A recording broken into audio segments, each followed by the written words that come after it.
Well, if that's how they want us to do it,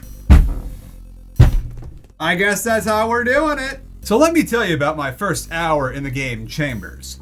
I went to war with an army of half men, half gun cowboys who had these giant flying gun things that were led by a dude that was some kind of gun kraken.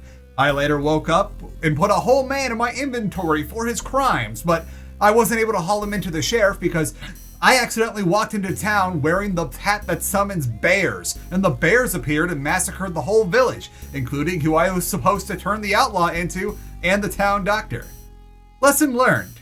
Do not wear the hat that summons bears in town. Hello, Bones and Ghouls. Are you ready to yee your haws? Because I've got something that's not only Rootin and Tootin, but extremely weird in the best way possible.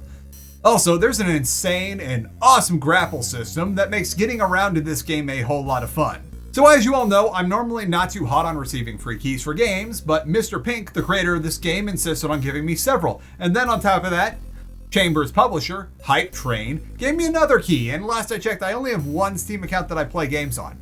I'm going to be raffling off the other keys later today since I don't really know what to do with the rest of them, and I'm still not the biggest fan of receiving freebies, but I'm also coming to terms with how sometimes it's just better to pay for games whenever you can, but otherwise accept keys so long as they're like for something you're actually intending on making a video about, especially if that means I can help out the game's developers in a more timely manner. This is more of a me problem that I'm working on and trying to just get this all done. And also, just so you're aware, yes, I am working on this.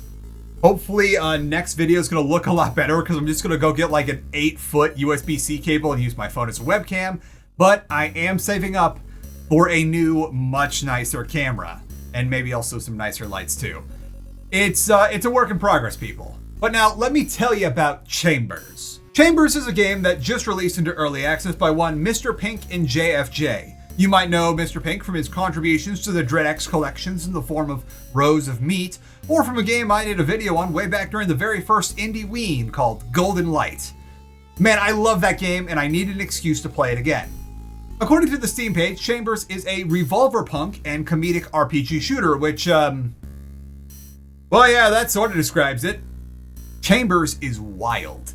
It's exactly the kind of game I'd expect from someone who made Golden Light. Maybe we can play Golden Light on that stream. Trying to stay focused here though, you are a mostly unnamed gunslinger who's just trying to make a home for his lady out in the West, who just so happens to live in a magical coffin.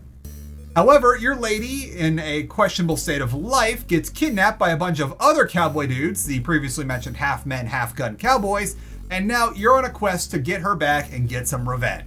Chambers is a Western game, and Western games mean revolvers, sawed-off shotguns, and lever-action rifles. You get this insane shotgun at the start of the game that just absolutely cleans house and gives you a feel for just how hard guns will hit in this game. Guns in this game don't just drop enemies but send them flying. You can dual wield in this too, meaning that yes, you can have a high-powered revolver and a shotgun at the same time, or just two sawed-off shotguns if you're an absolute madman that likes playing fistful of frags. And that's not even counting the potential for weapon modifiers like exploding rounds or slow-mo when you aim down sights. I personally didn't dual wield too much because you can't really ADS with two guns at the same time, and aiming down sights is how you determine good guys from bad guys because everyone's just shooting everyone at the same time. Good guys will have a blue outline, bad guys will have a red outline, and I think the guys with the yellow outline just need to drink more water before we can decide whose side they're on. Firefights get wild. Not only do you have the ability to grab any gun in your inventory by holding down R and then looking down at your hip, which means you could potentially have a comically absurd amount of big irons on your hip, but if you're ever in a bind, you can literally catch your enemy's bullets and launch them back at them because of course you can do that. There is also a dodge roll. No, really. While there's no sprint while pressing shift, instead, the shift key will make you do a literal flip in any direction and gives you iframes so you can panic roll your way out of nearly near-death situations if you're in that bad of a spot. It's rather disorienting though, so I'm gonna try and not show it very much on camera. You can also, if you really want to, or if you see someone has a bounty placed on them, non-lethally deal with them. The two ways that I have found so far to do this is what the sign said and just kick people in the nuts until they collapse and then tie them up, repeating as necessary, or you can use your lasso at range, which is far less cruel. Then once they're tied up, they'll sort of hop along following you, or if you don't want them to get in your way, you can just put them in your inventory. They're very heavy though, which maxes out your encumberment and makes you walk very slow. However, you can just put them in your horse's inventory if you have a horse, and so far I have also found that there are no consequences whatsoever about taking a dude you've already put in your inventory and placing them in the storage box in town. Well, no consequences yet. You're gonna need to survive out west in, wherever this is supposed to be, and that involves feeding yourself and an entity that will be in your inventory. Food is literally just laying around, and sometimes you can just survive entirely on just stuff you pick up off the ground, but if you want the good stuff, you're gonna have to hunt for it. There was a reason why I brought the hat that summons bears. Eating not only restores your health, but can also give you a buff if you're fully satiated. You gotta cook food first though, which means tossing a bunch of stuff into the nearest campfire where someone isn't actively shooting at you and hitting cook.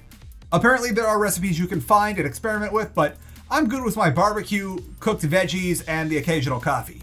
You can also rest at these campfires if you want to save your consumables for when you really need them, or if you just want to pass the time to day or night. I don't know if it being either day or night changes anything in game, but I'm happy I can do that, and it's also a nice little touch to rest at a campfire with the other dudes listening in while someone plays music. There are a lot of other mechanics in Chambers, but I'm not sure if they're quite finished yet, or if I don't have the brain cells to figure it all out. There are factions. By default, you are aligned with the blue outline dudes, and you can increase your reputation with them. You can share food, you can play cards, which I only played the cards once because I'm one of those dudes that after all these years still doesn't know how Caravan works. I'm just not very good with in-world card games. Sometimes when you die, a guy will spawn in to help you get back on your feet. Sometimes you're by yourself. I like it when I get a new helper with me because sometimes your nearest spawn point will revert to enemy control, meaning that you're spawning after death where you have less than half your health, your guns are not freshly reloaded, and now the bad guys are closing in. Well, sucks. Thank goodness for roll spam. I think there's some sort of territory system going on here, as sometimes when I respawn, it will give me a UI notification saying that a place has been captured, but I still haven't figured that out yet. Blue outlines and red outlines will infight on sight with each other, and bears just kill everyone. Bears can be very useful for dealing with people when you don't want to directly attack them. There are also equipable items and degradation. Weapons will have better stats depending on their repair condition, and that can be the difference between one-shotting everyone and having to mag or perhaps revolver cylinder dump into anyone to get anything done. Weapons can be repaired in town or with a figgy you can find, but you can also upgrade them using items you find in world to be more durable or have special effects. Having equipment allows you to use most of your abilities, like the hat for your lasso ability and the boots for your mighty foot. It also makes a sick anime noise whenever you kick something, which is pretty cool. That also means that if these items degrade to the point of breaking though, you can no longer use those abilities. The one specific mechanic I really want to talk about all by itself is that hat and the lasso ability you get from it. The lasso isn't just used for non-lethally taking out guys from a distance, it's also a grappling hook and a very good one at that. You can press F to latch on and zip towards basically anything within a certain range, and you can get some serious momentum once you get the rhythm down. You're given a mission where it's all but spelled out that, hey, you need to abuse the hell out of this by climbing a mountain, and there's nowhere you can't go with this lasso. You can basically go anywhere with this, and I love that. I actually ended up preferring lasso travel to using a horse or paying someone to accompany me into town because while the horse gives me an extra storage box, the lasso lets me fly over mountains and negate fall damage. I love this thing. I don't care that a sniper will 2 or 3 tap me if I get too high in certain areas. I want to zip around the map and snipe bad guys from above. I want more games with sick travel options in general. It's always fun to do something unorthodox like zipping around like it's Just Cause 2. Okay, let's get into the good stuff. The weird stuff. Everything I told you about in the beginning of this video is just a taste. Chambers is never not being some of the most insane stuff I've seen on my computer screen in a good minute. People will just start shooting each other sometimes and whole towns will level themselves. There is a giant metal fist thing made of gears and revolver parts looming over you at all times and other strange superstructures. The bosses in this game so far are nuts. Horses will mount and ride other horses. There are no rules out here. Based on the gameplay stuff I was telling you about before, it should make perfect sense that Chambers is meant to be as wild of a Western game as possible. I haven't exactly figured out how to do it yet in-game, but I am well aware that if you don't feel like pawning off all the guns you find off your fallen enemies, you can eat them. I'm not sure how you do it, or if people are just joking with me, because I'm trying to poke around to these mechanics the best I can, but you know what? I'm pretty sure that's actually a thing. You are a cowboy who rolls around like you're a dex build and grapples off every possible surface like this is an old Just Cause game. Putting on a hat that summons bears is something that's frankly tame compared to the things like the mimics or other events that can happen in-game. If you're familiar with Mr. Pink's other works, mainly Golden Light, this is entirely in character and on brand. If you aren't familiar with Golden Light, I suggest you change that because it's one of my favorite roguelites for the sheer aesthetic and the music alone. You know, come to think of it, when I did my video on Golden Light way back in the very first Indie Ween, it was early access and it's well past 1.0 now. I could probably revisit it. Let's not get ahead of ourselves though, let's do one video at a time.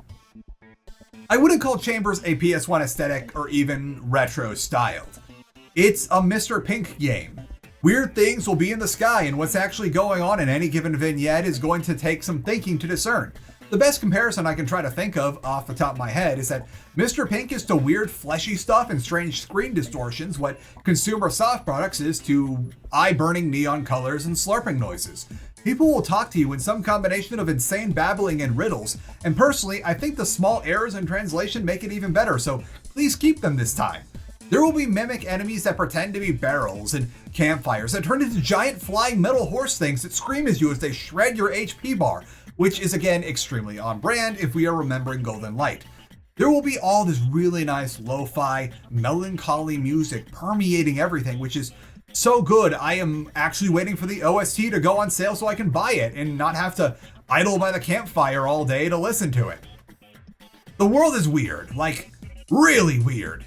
I was asked to put a person into my inventory and then into a contraption because that's just what we do around here, and luckily I have follower spawn with me, so into the contraption you go. I wasn't able to get this thing to work, but I'm sure it'll do something sooner or later. There is the gun tower, which is weird enough on its own, but not nearly as weird as the entity you have to fight to get inside. That's actually a great way to tell you about the first few bosses you will fight in this game without spoiling too much. The first guy you're going to fight is a cyborg moonshine still man. This is the least weird it gets.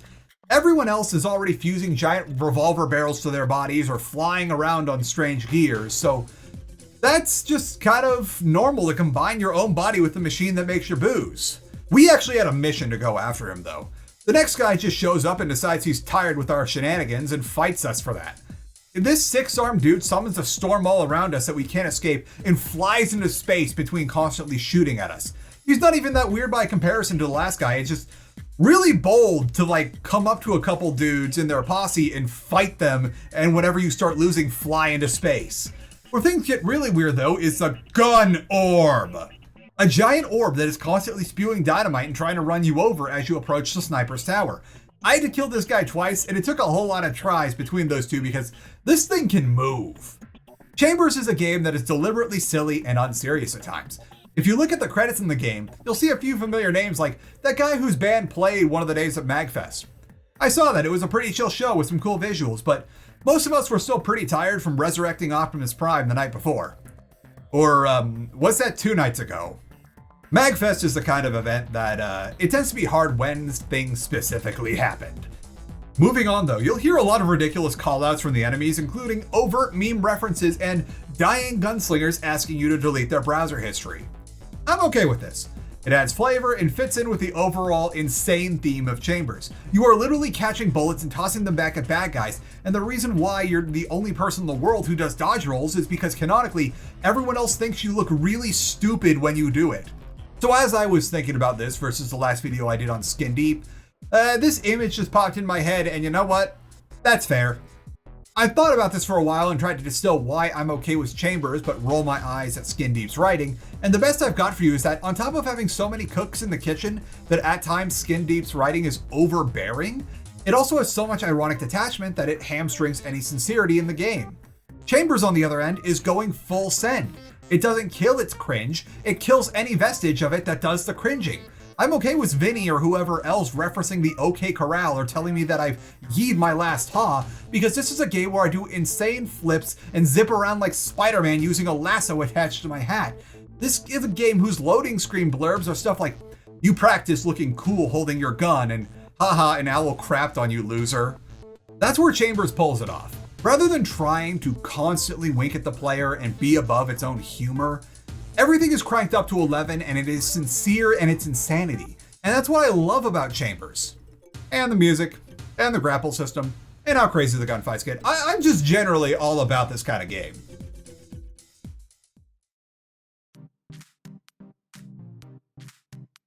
Time for a cooking segment, and I think we should do something vaguely Yeehaw-y. I was at the store the other day and saw they had this big old bag of jalapenos for dirt cheap, and I was like, hell yeah, let's do some jalapeno poppers. And that's exactly what we're gonna be doing today. This entire recipe cost me $10 after taxes, and you could probably get it down to less than 10 if you're willing to use no-name brand bacon. This is a fairly straightforward thing, and we're gonna use the air fryer because this is one of the few applications where that's an upgrade from the traditional way of making them. First order of business is to put on some gloves, even if you don't even have skin problems like me. Get your cream cheese out of the fridge to let it warm and soften up like butter, and clean off your jalapenos. Nothing too crazy here, we just wanna get off anything that wasn't already cleaned off before they hit store shelves, and that's gonna be about it. Then we're gonna take our kitchen knife and cut them down the middle. You see this knife I'm using here? This sucker has been my workhorse do everything knife since I first started getting into cooking. There's absolutely nothing fancy about it, and you don't need a super expensive fancy knife. It's just a decent length and has a thick enough side to where you can use it to easily break down chicken or whatever other bones you need to get through while still having enough of an edge to slice stuff like these jalapenos. It's a decently made knife that costs less than $20, and if you take care of it, it will take care of you. Heck, there's actually some lore behind this knife and how when I first got my own place, I was so broke I had to save up stickers from buying nearly expired food in the clearance bin as part of a supermarket promo where you exchange your sticker card for cooking utensils, because that was the only way I could afford anything nicer than the basic stuff I bought at IKEA. I have had over 10 years of good work out of this knife, and the only thing it asks for in return is to occasionally get it professionally sharpened. I featured it in the YouTube shopping thing in the description below, and if that wasn't enough of an endorsement for you, go back and take a look at how this knife has been used in basically every cooking segment I have ever done. Back to those jalapenos. You want to cut them right down the middle and then use your gloved fingers to scoop out all the stuff inside. Set that stuff aside in a small bowl or something for later because we're not wasting anything here. Make sure that you keep all the halves together and place them on a sheet tray or something for easy filling later. Speaking of filling, that cheese should be softened up enough for us to make something out of it now. We're going to take a small thing of cheddar cheese and a small thing of cream cheese. Shred the cheddar cheese on the finer side of your cheese grater and then just plop that cream cheese with the shredded cheese into a single bowl. Get to mashing with a wooden spoon, and don't worry if it's slow going and awkward at first. This gets easier the more you do it, and eventually you'll have a nice cohesive mass of mixed cheese. Now what we're gonna do is use those jalapeno bits we set aside earlier. Split the cheese into two bowls, one for plain cheese and one for slightly spicy. Combine the jalapeno innards with one of the portions of cheese mix, which will become the slightly spicy mix. And remember, this is barely spicy at all, so if you're not into that, you can totally skip this if you want to. However, if you want to make these actually spicy, maybe adding some red pepper flakes into the hot filling might do it, since those will easily mix in. I'm personally not sure about adding wet stuff to the mix like hot sauce because that might mess with the consistency. I found that even after buying the smallest amounts of cheese possible, there's still plenty of cheese left over for this mix versus how many jalapenos we're gonna fill, so don't be afraid to experiment with your cheese mixes. Okay, let's fill these bad boys up and get them ready to be cooked. Take only a little bit of cheese mix because the amount you actually need is always a lot less than you think it is, and press it into 1/2 of split jalapeno. It's okay to have a little sticking out from the top of 1/2 because you're gonna use the other half to cover what's sticking out. Press the halves together, and it's okay if a little bit comes out through the seam because we're gonna be closing these up with bacon. You know, sometimes if you take a strip of bacon straight out of the package from the fridge, it'll kind of stretch out until it's too long to easily fit in your pan. We're actually trying to do that here. Take your long strips of bacon and wrap them around the halves of jalapenos tightly, but not too tight. Like gripping, but not squeezing the cheese out. Don't worry about if a bacon strip cannot fully cover a jalapeno right off the bat. Set the ones that aren't fully wrapped aside, and then when you're wrapping all of them, like they're all done, go back and use your leftover bacon strips to shore up the ones that aren't quite covered. It's time to air fry. We're using the air fryer here because it'll cook the bacon fast enough to get them crispy without getting so hot or taking so long that the cheese will melt out of them. Give the rack or whatever's in your air fryer to keep the food from touching the bottom a good spray down with the cooking spray of your choice, and start the preheating process. I tried using the default setting for cooking bacon on my air fryer, and even on its longest range of time, the bacon came out a little little too pale, and I had to turn them for a second time and add another half as much time, and then all the cheese fell out. And even then, it was barely an acceptable shade of doneness. I found that what really worked was for this 8-quart air fryer to set it to 400 degrees of freedom heat units for 12 to 15 minutes, turning once halfway through. And that's it. There you have them, your own jalapeno poppers for 10 bucks. If you happen to not have an air fryer yet, I'd suggest for waiting for this one I have to go on sale, which this model I think might be a Costco exclusive, where it normally retails for 50 bucks, which is about the same price as the 5 to 6 quart air fryers you see everywhere else. But every now and again, it goes on sale for 40 bucks, which is a much better bargain. If you like what I'm doing here and want the full recipe with a standalone video, I do run a Patreon over at patreon.com/charlatanwonder, where at the $5 tier and up, you get full access to the recipes with a standalone video and a ton of other benefits. It's never mandatory to support me, and I'm thankful for each and every one of you that chooses to do so. Now let's get back to the video.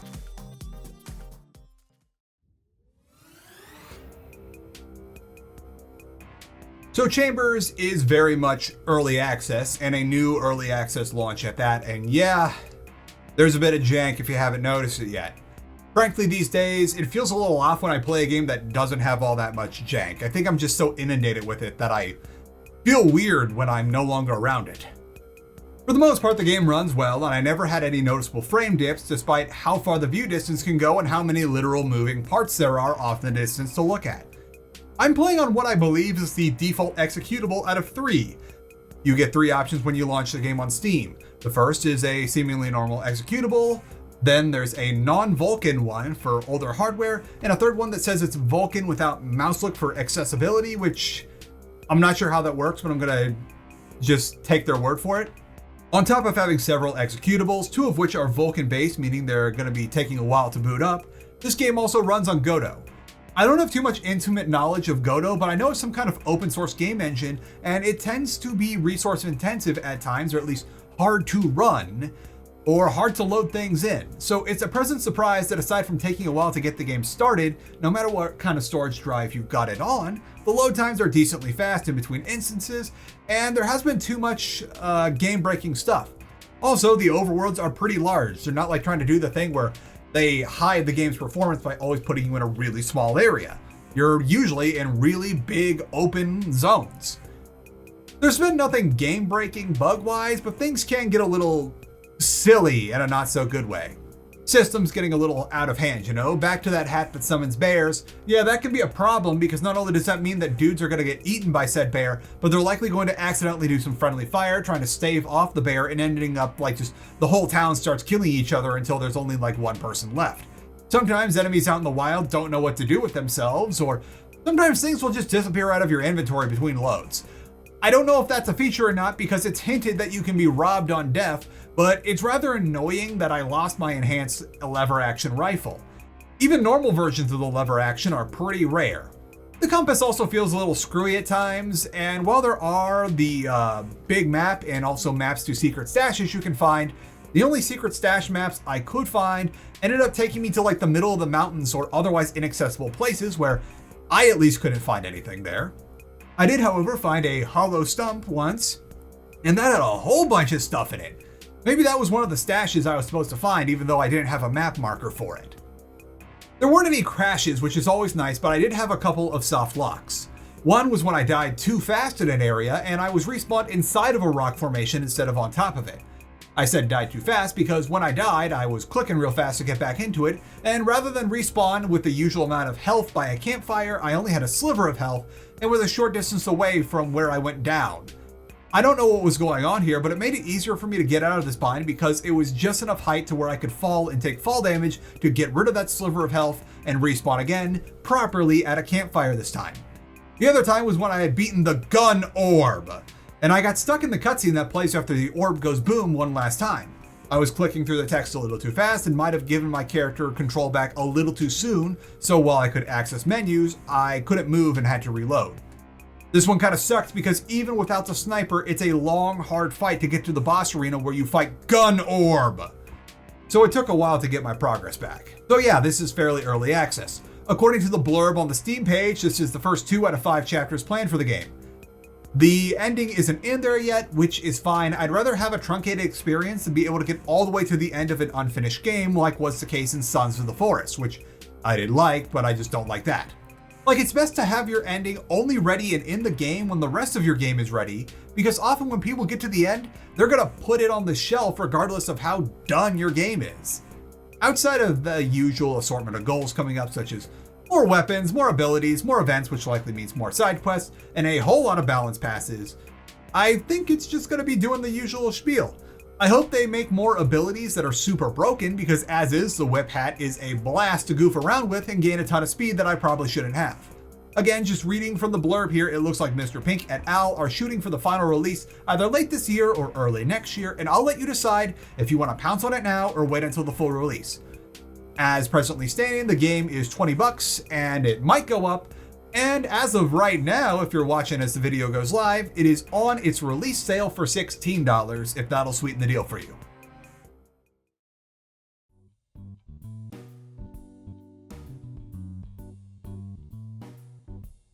My final thoughts on Chambers, for now though, as it's early access, is that it's a great time and is some of the best wacky jank fun I've had since I played Secret Agent Wizard Boy.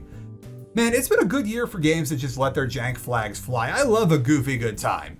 I'm interested to see how this game comes into its 1.0 version. Even as it is, I had a great time though, exploding dudes with a big old revolver while zipping around the map using a lasso in a way I probably wasn't supposed to based on how I kept on shooting past objectives. I love this kind of stuff. One last thing I'll say on Chambers that didn't really fit into my usual categories is that I love the music in it. I ended up stopping multiple times at campfires just to listen to the music people were playing on the guitar in a very Shadow of Chernobyl-esque way. Fun fact about Mr. Pink's music in general is that, well, I do own a fair share of video game OSTs on my Steam account because they're usually included in bundles and deluxe editions. The only one I went out of my way to buy on its own was the soundtrack from Mr. Pink's previous game, Golden Light, which I still occasionally listen to because it's not really on streaming and the Steam uploads are considerably better quality than what's on YouTube. I'll probably be buying the OST for Chambers too once it's available. Before we sign off, let's do a demo spotlight. This video's demo spotlight is for a game called Parkside, Decayed Soul Manipulation. It's an immersive sim where you play as a guy that's using a super soldier as a techno-psychic proxy to do dirty work for a cult in a cyberpunk dystopia. The demo includes a combat tutorial to get you acquainted with all the game's systems and a single mission in a city hub that feels very Deus Ex inspired. Explore the city, ask around to learn about your target and ways to get to them, find hidden paths and objectives, play your way. As always, this is a demo, so it's free to try out, and if you end up liking it, I suggest wishlisting the game so that you know when the full version comes out. And that'll do it for today. Thank you all so much for watching. If you enjoyed the video, I'd like to ask if you'd be pleased, kind enough to leave a like or maybe a little comment, as I'm trying my best to fight my way back into the good graces of the big YouTube machine after nearly 2 months of being away. Be sure to subscribe so that you can see the next video as it comes out, and if you're able, please consider supporting the channel over at patreon.com/charlatanwonder. If you can't, that's cool. There's other ways you can support me, like over on the Purple Place, where if you have a Prime, you get a free subscription there, which you can kick my way, which will get you into the Discord and other benefits I'm still trying to set up. Speaking of the Purple Place, I'm going to raffle away those extra keys I've got for this game on stream over there, because what else am I going to do with them? I think I'll just literally put the names of people who come by into this hat and draw one name every hour, because I have no idea how any of this fancy built-in raffling stuff, like through chat or through extensions, works. Now let's sign off. Remember that no matter what you do, be it lasso acrobatics, drawing, or singing, what you do should never be called content. It is art. Content is a word that in recent years has been twisted into meaning a means to grind up all your skills, your passions, and your aspirations into a gray sludge that's meant for nothing more than to make a line go up. Your art in no way deserves that. Art is sacred. Art is a reflection of its creator by the very act of making it, and in no way do you deserve to be reduced to content. So get out there and fight for your art by fighting against the contentification of everything. Stay saucy. This boy is in love with the table. The working table. The apron table. Or is it the chonkulus table? This is also why, like, I figured out what I do now for the ones that are drawing is, like, I put them up here and, like, yeah, I don't think there's anything important. Like, all up here. so that like he can't jump on them. And then he'll just like, as soon as I'm out of the like office, he's like, oh yes, that is for me. Isn't that right? It's for you. Man, I gotta clean this place up.